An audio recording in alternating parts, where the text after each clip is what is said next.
I remember 1994, 14 years after we had started the first store. I was 24 years old. I was recently married to my wife Sylvia, that's out in the audience. And I remember getting a call from my brother and saying, "Hey, there's a store in Santa Ana. It's a closed down Safeway, and it's been closed for 3 years, and we should go look at it." And so we did, my brother and I. And as we're getting into the parking lot, this store is boarded up, and it's like mega. It looks like a huge store. And as we opened up, the doors, and our broker takes us through, and the lights are off, and we were walking through the meat lockers or meat boxes. The smell, it was like kind of horrible, and it was scary. And it was scary because this store was 10 times the size of our first store. And so 40,000 square feet. And I remember my brother saying, "Hey, and it's $60,000 a month in rent." I'm saying, "What the hell? How are we going to do this?" And we're walking, and we had run some demographic studies. We had run some feasibility studies, and every expert told us this isn't going to work. It's not going to work. And so here we are, thinking about it, thinking through. We obviously consulted with the rest of the family, and then Sylvia and I had this really cool way of spending date nights, and so we used to do market research. So we'd go around the alleys around the store, and go and look in the garbage can to see what bags were in the trash can. And so, we did that for weeks and weeks, and realized, this we could do something here. And I remember there was a lot of sort of back and forth with my brothers and sisters, and then eventually we said, we're going to go, we're going to do it, and so we did.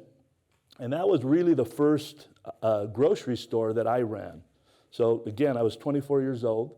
I definitely wasn't ready for it, and it became a huge success. Unbelievable success. The best store in our company. We had 8 stores at the time, and certainly, we had people from all over the United States coming in and asking, what are these guys doing? And so I tell you this because, first of all, I'm very proud of that, and it was kind of my big sort of, endeavor. But more importantly, I want to start by telling you, I'm Oscar Gonzalez. I'm the youngest of 13. I am lucky 13. Don't forget that, please. And, I'm co-CEO with my brother Miguel, and I know Ricardo's out here, and some of his friends are here. So I have to say that he's my older brother. We're co-CEOs. He's the CEO, and I'm the co. So that's kind of how it works. But no, look I want to tell you my family story. I get a little emotional because it's a beautiful story. And it's really a story of dreaming big, taking risk. And it's really about, taking leaps of faith. And that's what I want to talk to you about. So I'll start with a little bit of background. Sorry, this was my first slide, so I didn't. This is our hometown. This is Jalostotitlan, Jalisco, Mexico. And this is sort of the region is called Los Altos de Jalisco. And my family lineage goes back a few hundred years. And what's really neat about the place where I was born and my brothers and sisters were born is really that I like to describe it to my American friends as sort of the Midwest of Mexico. And it's really about values, about hard work, about faith, about family. And so it was a wonderful place to really grow up and, be ingrained with that, with that DNA. my father in the early 50s and 60s was a shoe merchant. And this was a small town, and maybe there was, I don't know, I wasn't born in the 60s, so it maybe 10,000 people in town. And if you could see in that picture, that bottom part was his shoe store. And that's an image of my father and one of my brothers. And up on the top was the production. And as I mentioned, I was still not conceived or even thought of at that time, but he made these really cool, what I hear, Bostonian shoes. And I remember a story of a friend of the family that, I actually was in the in San Francisco visiting one of Sylvia's uncles, and he said, I remember your dad's shoes. He says, I was a little kid. My dad was handicapped, and he lost his legs early on, and back then in Mexico, basically you were home ridden. And he says, and your dad, I remember the shoes because the leather was so thick. And so I hated going in there to buy shoes because it took forever for me to, basically wear down the shoes. But more importantly, he told me something that was really special. He says, my dad had 5 kids, and we didn't have enough money. My dad couldn't really work. And so he did odd jobs, but your dad would always let him take the shoes and, with time, pay him. So that's a lot of the heart of our family.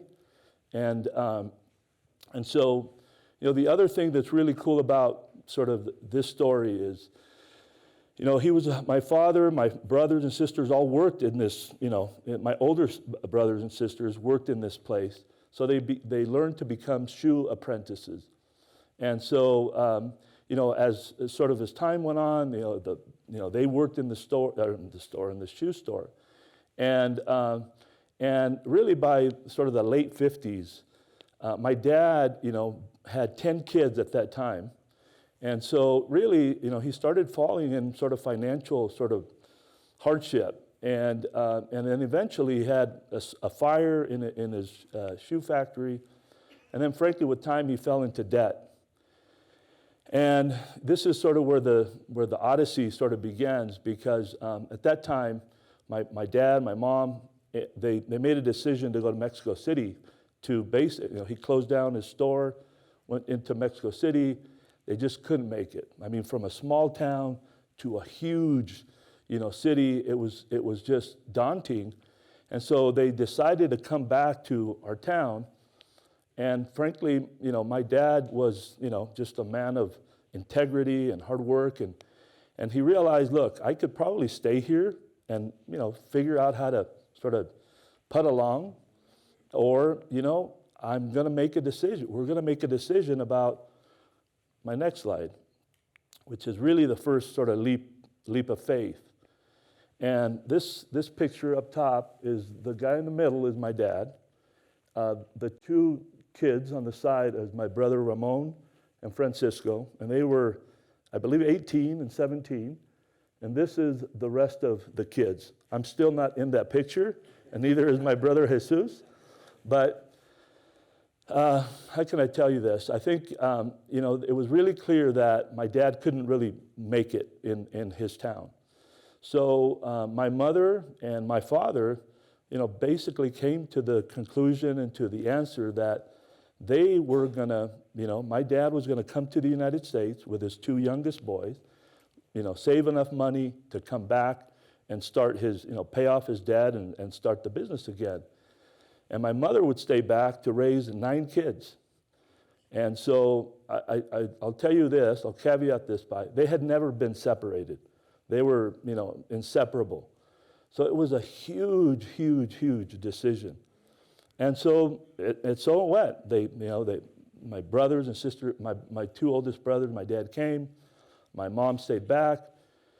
And I remember a story my mom told me, actually a few years ago, that she says, I was so scared to see my kids go, to a different country. I was so scared. She says, and she says, Oscar, I was so innocent. I wrote a letter, and I wrote a letter to President Kennedy back then. And I said, hey, please take care of my husband, my kids. And she said, you know what I did? I folded it.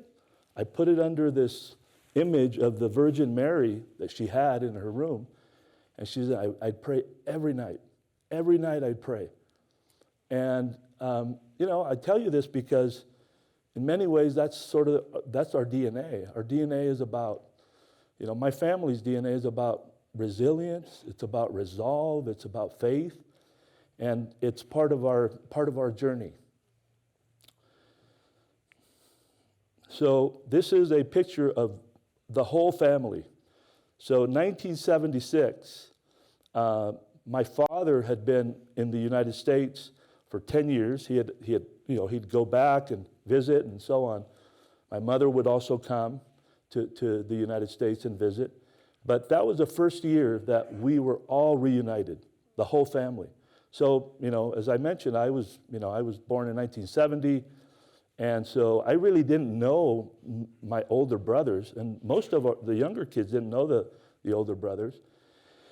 And it was just, I got to tell you, I remember riding in the train. We took the train from Guadalajara to Mexicali, and it was a hot, hot summer.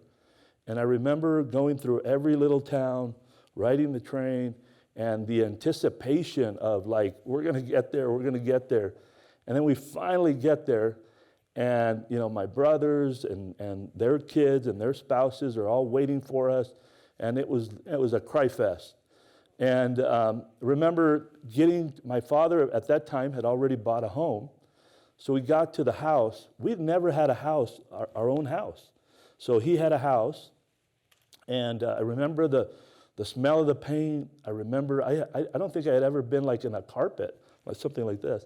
And it was I still remember today, and I've got to tell you, it's one of the most, just as I look back, one of the most beautiful moments to know that we were all together.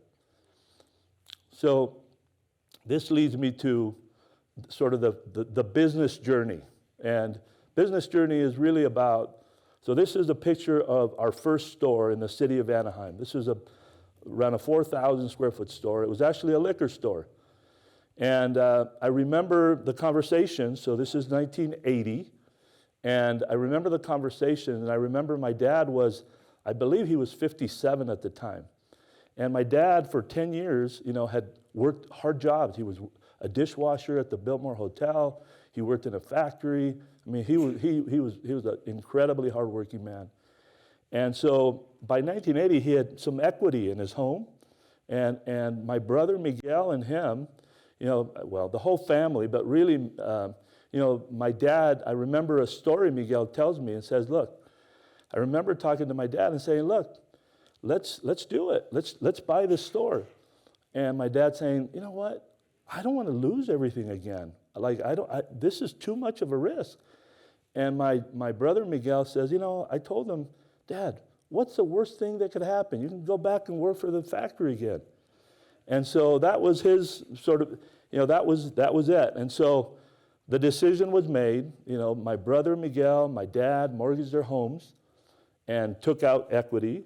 And my brothers, I'll start with my sisters, my sister Ana Rosa, my sister Estela, my sister Teresa, my brother Victor, Hector, Jesus, and Marco, all left their jobs first day and all went in to work to this little store. So the first year and a half, there was no employees but my family. And it was a dream. It was a dream that, hey, we're going to figure this out. And I remember a story that my brother Marco told me actually just a few years ago. He was 17. And he says, we worked so hard, but it wasn't about the store. It was I was so afraid that if we didn't make it, we'd have to break up again and go back and be away from each other again. So they all poured their heart and soul. Carrie mentioned today, I'll tell you, I was 10 years old. It was a playground for me. This is where I saw my dad, I saw my brothers, and it was a wonderful place to grow up. So I'll go to the next slide. I call this El Sueño. And El Sueño is really, by, 84, 85, we realized we had opened a second store and a third store.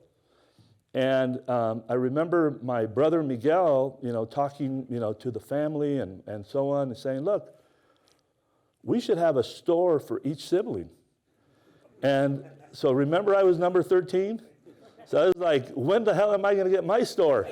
And so it made a ton of sense. So it was most amazing experience. I'll tell you this, no strat plans. Like it was just a dream. It was a dream that made a lot of sense. We didn't know how the hell we were going to get it done, but we did it.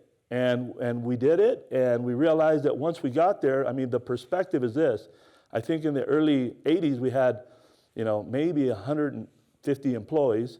Well, by the time we got to the 13th store, we realized we have 2,000 associates and a huge administrative burden that nobody wanted to take on. And but it was just it was beautiful. I'll give you a quick snapshot of where we are today. And I have to tell you, I have to pinch myself very, very, very often, because today we operate 43 stores in 4 counties in Southern California. Average size of the store is 40,000 square foot, so that's pretty much conventional grocery stores size. We are, doing $1.5 billion in sales. We have over 6,000 associates. We have business units, sort of adjacencies. We have a real estate company that we've been able to grow and develop. We have a financial services business that's significant. We also invested in urgent care centers and trying to, sort of bring that into our operation. And we've also sort of just structured our family office. So that's a little bit of where we're at. And I'll tell you about what we're really passionate about in our business. And it really starts with our family, our Northgate Gonzalez family, our people. And, when I started hearing this people first thing, it was for me, that there was no other way. I remember early on, my dad, every day would cook like a huge meal for lunch for all the employees. And we'd all sit in the same table, we'd all eat with each other. And I think as I look at that sort of the early sort of actions around that, and I look at what we do today, and frankly, our people, our associates, when you look at the food industry has some of the lowest education rates in any industry. And frankly, in California, most of them are Hispanic. And so our ability and our responsibility to impact and to really make a difference in their lives, beyond providing a job and a 401k and all those things, is really through education. And so we invest heavily to really try to make sure that we can give these kids many times a chance to fly where, hopefully it's within our organization, but certainly our impact is our desired impact is much greater. The next is really about giving. I mentioned my dad's sort of action early on, but giving is a big part of, really our ethos and our essence as a family and as an organization. So we try to we have sort of 3 pillars. One is really through education, and there's a picture here of me and during the pandemic. I remember going to South Central LA, walking in the back of this little house to hand, a $1,000 certificate to this little girl that had a 4.6 grade point average, and she got, offers from Duke, offers from Harvard, and she's a Honduran young girl, and so this is the stuff that makes us special. And so, community giving is a big part of, our overall sort of heart. And then the last sort of piece around what we do, we are unbelievably passionate merchants. We love, that is a passion. And so really what we have realized is that authentic Mexican food is pretty cool, and we're kind of in that business. And so we are really doubling down on how do we create a real experience? Like, how do we create something that's different? You know, I think yesterday one of the talks was about, like, how do you look at your business and do what's contrary to what the market or the industry is doing. And so certainly in our market, e-commerce is taking a big chunk of the sales, and what we're doing is we want to create the most amazing shopping experience around an authentic Mexican food engine. And so we keep reinvesting, we keep doubling down and tripling down, and we're very excited about what's to come and where we are today. I want to tell you about what we call the 100-year dream. And this is a picture of my mom's 90th birthday. And these are 53 nieces and nephews. And so my daughter is number 53, by the way. And you talk about being 13, now 53. But no, I think what's important here is this. I think what's really important is I like to say that the stars are aligned. I have the most amazing brothers and sisters. We have lunch for the last 30 years. We have lunch every day, every Wednesday, and we see ourselves as stewards of our business. And so, that's sort of the foundation. The next piece is we have an amazing, sophisticated team. We have a G3 group that is unbelievably engaged, talented, and most importantly, very hungry. And so, that gives us a lot of confidence to sort of press on for future generations. And so, we're moving, full steam ahead. We have just sort of revamped our whole shareholder agreements. We have put in place a pretty significant governance, process. And then thirdly, we're looking at, we actually just hired EY to help us sort of look at how do we share the value creation for future generations. So it's an exciting time. We're still dreaming. And this sort of brings me to my last slide. Well, before I say this, I'm going to say that I'm very thankful, Dave, for your invitation and to be able to tell my family story. I'm very proud of everything. And I'll just leave you with three things. The first one is really to dream big. Dream big, like really big. The second one is it's about sort of conquering your fears, but it's about taking the risk. And lastly, it's about, taking those big leaps of faith. The net always appears. Muchas gracias.